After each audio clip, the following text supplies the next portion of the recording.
Hello and welcome to this Design Practice 2 module 14. We would like to today discuss some basic issues related to what are the kind of transductions which are there, particularly with some important aspects of how you can sense electrochemically. And then we will try talking about some of the basically the fabrication methodology which would be involved in the process. So, while doing this sensor we would focus mostly on the electrochemical sensor design, although there are going to be other many sensors which can be discussed from time to time, and then we will actually move into the actuators area where we will talk about certain small microfluidic tool designs, for example, micro valves or micro pumps or flow control using some of the microfluidic actuation schemes which can be available. So, let us now look as of now into the aspects of transducers. So, these are sort of detector devices, you can say. Analytical methods in chemistry, for example, have relied on a lot of optical transducers, particularly photometric based transducers. It can be spectroscopic or it can be colorimetric. So, either there is a change in color or change in the absorption wavelength or frequency, which gives you an idea of what are the kind of molecules which are present, which are responsible for those characterization, that's characteristic emissions. Most transduction is electrochemical, whether we talk about almost all the sensing devices which are in the current market, or even if we are talking at the research grade level. And one of the reasons why electrochemical sensors are reasonably well to do is the fact that you can integrate this very well with the electronics. The end process of such a sensor is almost always either a electron release or a electron depreciation, and so you can integrate this very well with the overall concepts of miniaturization and particularly microelectronics, and therefore electrochemical sensing happens to be one of the most primary levels of sensing. There are other reasons. Generally the construction is quite simple. You just need sensing electrodes in touch with an electrolyte in touch with a analyte of interest, and there should be some kind of a selectivity element which is there on the surface of the electrode, which would be very specific to selecting what we are looking at. Overall low cost of this kind of transduction, or how to convert a response into electrical signals compatible with microprocessors, etc., would make these electrochemical sensing schemes much better in comparison to some of the other sensors. Also there is a new thrust area which is slowly developing, although there has been some work towards it, which is mostly photon driven devices. Just as you have electron driven devices dedicated to the microelectronics part of the industry, there are also photon driven processes, particularly photon guidance, photon capture, recording photometric data. This is all sort of based on various technologies, particularly related to how to guide the photons. Look at, for example, optical fiber or photonic crystals. So, you have generally a shift of the devices towards mostly optical grade devices from the electrical grade devices, and one of the main causes driving this change is because of sensitivity issues. The electron transition process itself may really depend on the overall molecular orientation of a media. So is the photonic aspect, but there is always a more well defined model which exists in the photon path, okay, or in determination of the photon path, which may not be that well defined in the case of the path of an electron, particularly when we are talking about solution chemistries, etc. Also emerging is another very fledgling area of micro mass control devices. For example, we talk about quartz crystal microbalance, or we talk about piezoelectric crystals, which would actually sense the mechanical mass and the change therein of this mass and make it a basis of sensing or recognition of some molecules or some analytes of interest. So, these are in general how many or what kind of transductions do exist in the industry, out of which again the electrochemical still is at number 1 because of the relatively high spread, okay, of electrochemistry into almost all the as a general transduction scheme to almost all the sensing modalities, particularly related to sensing of fluids or sensing of gases. So, let us look at now some of the electrochemical transducers and types of transducers which may exist. So, one of the electrochemical transducers is otherwise known as a potentiometric transduction process. Transducer is a potentiometric transducer. So, this involves the measurement of the EMF of a cell at 0 current. EMF we know is proportional to the log of concentration of a particular analyte. So, if the concentration of the analyte increases, the EMF would change suitably proportional to the log of the concentration, and so therefore, any electrode which is dipped inside a particular analyte of interest would show some kind of a recorded EMF with respect to electromotive force with respect to maybe another standard reference which is in place, because obviously potential cannot be measured in absolute terms, but always as differences. So, therefore, we need to have a reference for doing it. So, normally all potentiometric measurements are found with respect to what you call the standard hydrogen electrode or SHE. Then electrochemical sensing can be done through voltammetry, again very common technique where we study the oxidation reduction property of the chemical system which is in place. So, an increasing potential with some kind of a potential scale is applied to a cell until the oxidation or reduction of the substance which is there in the cell takes place. That means, either the substance releases electrons. So, either a substance releases electrons, thus making a positive ion, or vice versa, that is, it releases an electron and makes an otherwise existing positive ion convert into the the either the non-ionic state or even negative ionic state. So, this is how voltammetry is generally carried out. So, we must look at the current while such a voltage sweep is provided at a certain critical threshold voltage. When the species get all oxidized or all reduced, there is either a dip in the overall current or an increase in the overall current depending on what is really flowing. Current, you must remember, conventionally is treated to be the flow of positive charges, opposite to that of the electron migration.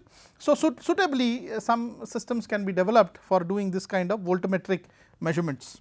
So, in this voltammetric measurement, the peak current of course which is generated when an oxidation state or a reduction state exists is proportional to again the concentration of the analyte of interest, and so we can record an analyte in terms of its characteristic oxidation and reduction potentials. So, we can say how much analyte is present looking at what is the current at which oxidation of such a species would happen and what is the voltage. So, then we have in the electrochemical domain yet another set of sensors which are known as the conductometric or impedometric sensors. So, in such transduction there is a change in conductance or impedance of a medium owing to the change in composition. For example, if we look at an example of look at a case of pre-surgical or post-surgical diagnosis of those patients who are going to have a cardiac surgery, there is a very important test which is also known as the prothrombin international ratio test, PT-INR test, which happens in such setups where the coagulation property of of the general human blood is recorded. So, the coagulation is recorded also as a function of putting a standard concentration of a agent called prothrombin, which creates clotting factor, so that the blood gets the rheology of the blood changes and it gets more and more viscous. And the idea is that the measurements are made in a manner so that the electron flow which is going to be there, which is going to be carrier of the current within the blood having a changing viscosity also gets suitably restricted because of this change in viscosity. So, therefore, the impedance goes up because owing to the static nature of the clotting blood sample, slowly the electromigration effects would reduce and the impedance would change. So, the PT-INR test is a very commonly administered test to record what is the efficacy of a patient's blood, and based on it doctors may actually try to investigate how much amount of coagulants or let us say anticoagulants have to be given based on the thinning property of the biofluid, the blood biofluid within the patient. And so, dose determination of certain coagulants or anticoagulants could happen through the PT-INR ratio, but then again it is based on that impedance measurement.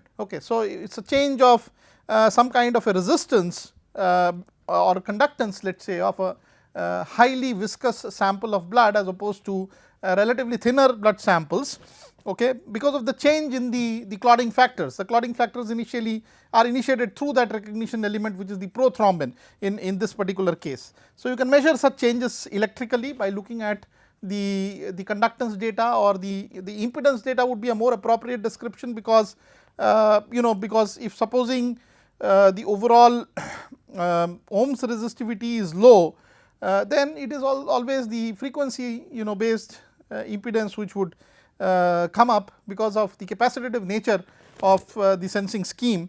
And so, there has to be a measurement either with frequency in frequency domain, or in the ohmic domain. So, again there can be optical transducers which would be involving the way that photons are released or photons are absorbed within a material. So, you can have absorption as a phenomena which can be recorded. What is the wavelength, for example, at which most of the species are absorbing the photons would actually come up on such a scale. Once you have a light beam from one side given to the sample and a collected light from the other side. So, you actually scan at different wavelengths and see that what are the wavelengths across which all the photons seem to be absorbed, and that gives you an idea of what is the material which is present, the analyte which is present. For example, there can be an absorbance of the body fluids like blood, etc., in the biological window, which is about 800 nanometers plus minus. So, there can be fluorescence assisted optical detection. This means that overall there is a change in the fluorescent property of the material as sensing happens. For example, if we look at in the clinical diagnostics, there is a particular genetic mark, a test which brings home the gene sequence. Okay, it's in the molecular biology domain, and the gene sequence is multiplied by copying the gene many times using a process called the polymerase chain reaction process, where with every time there is the alteration of the overall fluorescence which comes into picture as the amplification process starts to happen. Okay. So, I am not getting into the details of the modalities. There is another course for this kind of work, but because you are studying sensors, you must look at what exactly is the change, and we try to understand from practical problems that I am throwing, that what are the areas where such sensors can be very commonplace. So, the fluorescent signal generally happens in a manner so that the emission always happens at a higher wavelength, lower frequency. Such a shift in the wavelength is known as the Stokes shift. So, the excitation signal which is coupled to the sample is always lower in wavelength, higher in frequency, and that gets coupled in terms of the the energy states across which an electron has to transition in order to record the fluorescent signal. Okay. So, then there is luminescence based data. For example, what happens within fireflies which glow in the dark is basically an enzyme luciferin which causes this luminescence to happen. Okay. Or let us say internal reflection based sensing, where when there is a sort of a total guidance of the wave in the TIR, the total internal reflection mode across a surface, and there is some kind of an absorption of the species at a grazing incidence on the surface, particularly the surface species come up very well in terms of their absorption characteristics. Okay. So, that can be an internal reflection based optical sensor. There can also be sensors based on surface plasmon spectroscopy. Plasmon typically is an electron wave which would happen in a medium, because there is going to be a negative and a positive charge center, and there are going to be oscillations of the negative charge center about the positive charge centers. And if these oscillations are carried out, there is a certain natural frequency at which such oscillation would happen, and if there is a coupled electromagnetic radiation which is at a similar frequency, it is going to create large amplitude motion of these charge centers, and it is going to dissipate the energy rapidly. Okay. So, that is again the principle of surface plasmon spectroscopy. So, in such kind of a case, when the electron energy or the photon energy which is coupled to the system is able to create a resonating condition. It is going to rapidly dissipate at that particular energy, that particular wavelength, okay, in terms of energy, and that will be shown up in the spectra, okay, as such. So, then there are again optical measurements done with light scattering. Scattering again is a phenomena where light is randomly sent to almost all the directions, okay, as it is coupled into the medium. Typically happens due to the turbidity and other aspects associated with the medium. So, then again there is a sensing which lies in that domain, optical domain, through which you can make your measurements based on how much light is scattered. So, there are also piezoelectric transducers devices which would generate electricity based on mechanical forces or mechanical motion. For example, piezo crystal is typically one which vibrates at a certain frequency and is able to generate an electric current because of such vibration. It is basically about the mechanism or the cage like structure of these piezo materials, where there is a change in polarization state because of such mechanical deformation, okay, or such mechanical sort of modification to the structure as a function of time. So, a frequency of vibration is sort of affected by the mass of the material absorbed on its surface. So, therefore, as there is some absorption, the fundamental frequency of vibration will change, and this can be implicated in terms of a change in the current signal. If we are using a piezo sensor, there are very many cases where cantilevers, micro cantilevers are based on this principle that there is a small piezo film which is coated on the cantilever, and because of a change, because of an absorption of mass across one of the surfaces or both the surfaces, there is going to be a change in the overall piezo response, okay, the piezo current changes, okay, and which can give you an idea of how much mass have been absorbed. And if this mass were supposed to be something for which there was a selection element or a recognition element, you could precisely know the analyte of interest, the quantity of the analyte of interest in the medium which we are investigating. Transducers can also be thermal in nature, it can be temperature based. So, all chemical or biochemical processes are monitored using change in total amount of temperature, okay. So, it involves the absorption or production of heat. If this can be rapidly sensed, it can be indicative of the presence of a substance. Not all substances can be analyzed using thermal sensors, but when we talk about night vision goggles, or when we talk about the sensors which would operate in the dark, okay. So, they prepare an infrared map of a warm body, particularly a living body, and so it is also based on suitably the change of resistance associated with certain elements, okay, based on whatever infrared waves are being detected, okay, at a certain distance from the sensor. So, such change in resistance can be very small owing to the extremely less amount of energy in the infrared domain. You have to remember it is a high wavelength low energy domain that we are scanning, and so there are many instruments like microbolometer etc., which are specifically catering to this particular change in the thermal domain, and thermal maps or infrared cameras or thermal maps are created through these kind of infrared cameras etc., particularly for warm body. So, that is another way of carrying out sensing. Okay, so, I think I have mentioned enough of the different transduction processes. Let me just go a little bit deeper now into one of the sensing modality, that is the electrochemical sensing process, where you would understand what exactly we mean through electrochemical sensing. So, this is only to give you a flare of what is the basic level understanding that one must have for doing these designing of these kind of sensors.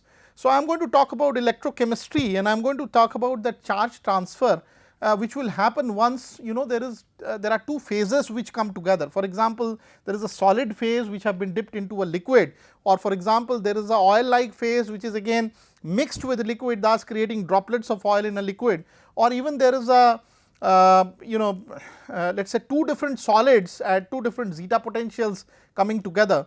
There is always going to be the formation of a so called dual layer of charges. Okay, and I am going to explain this from a solid liquid model as seen in this figure right here. This is a piece of metal M which is being inserted into a solution. So, in this particular case I would like to explain what is the behavior of the charge transport process once a piece of metal, let us say in this case we have zinc or silver, and it is inserted in a water based solution which are containing ions. This may be some kind of a salt water solution, brine, maybe Na plus Cl minus ions floating around, and we would like to see what is the charge transport phenomena which happens because of such a orientation. So, the first thing which will happen is that let us say if there is a zinc electrode in a solution, there are going to be bond vibrations and there are going to be enough amount of molecular level vibrations on the surface of the zinc electrode, because we have to remember that we are operating at room temperature and such vibrations come to almost 0 value when we are talking about hitting absolute 0, but because it is room temperature there are going to be some finite amount of vibrations which are going to be there. And also the fact that there is an ionic environment in which such vibrations take place sometimes lead to a situation when maybe an atom escapes the surface as an ion, and because there is a bulk orbital in metals and the electrons are in that bulk orbital state, atom leaves those electrons, the outermost electrons which are in the outermost let us say valence bulk orbital, and goes into the solution without them. So, let us say the zinc in this case has an oxidation number of 2. So, it actually leaves the surface into the solution as Zn plus 2, and in principle it keeps the 2 electrons, it loses the 2 electrons to the electrode. The electrons are really not the ones which would go into the solution unless you create some kind of a plasma where such electron and ions are initiated in the medium, okay, to give flow to or give path to the electron flow. So, these 2 electrons which are transported to the atoms are recorded here in the green area, because they are going to be sent in the bulk of the material or the metal, and the positive ions, the zinc positive ions which are actually in the solution are in the solution itself, and there is some kind of a capacitance, okay, which would come up, because the moment the Zn plus 2 goes into the water solution, a case like this would happen where this plus 2 is engulfed with a lot of water molecules. Okay, so, the water molecules have, as you know, a slight electronegativity and electropositivity on the oxygen and the hydrogen respectively. So, maybe it formulates a shell around the positive ion because of the negative slight electronegative role that oxygen has to play, and once this has formulated, the ion simply cannot go back from the solution into the electrode, and it is sort of separated from the electrode and keeps in that state. Now, when we look at such a charge layer which is built up by virtue of molecular oscillations and the corresponding opposite charge on the electrode, we automatically know that there is an electric field which will be set up between the plane of such charges separated from the electrode and the negative charge which is there on the electrode, and this electric field is sort of opposite to the to the migration direction of the Zn plus 2 ion, and so therefore, it will be a self limiting film in terms of limiting the diffusion rate of Zn plus 2 into the solution anymore, because the electric field is against the flow of such charge. So, this self limiting process will allow it to hit an equilibrium state where you have a bilayer of charges across the material, and this bilayer of charges is across which any charge transport should take place typically, to which we know as electrochemical sensing. So, we must go from a fundamental aspect of what is actually the role of an electrode with respect to a solution in order to start doing the sensing design. I am going to bring in a lot of other modalities probably at a later stage, but looking at the time today, I would like to close on this particular module. Probably in the next module we will look at some other things or other aspects related to sensors, followed by how we can miniaturize them, followed by again reintroducing back some calculations and some design principles associated with electrochemical sensors. Till and until then, thank you very much.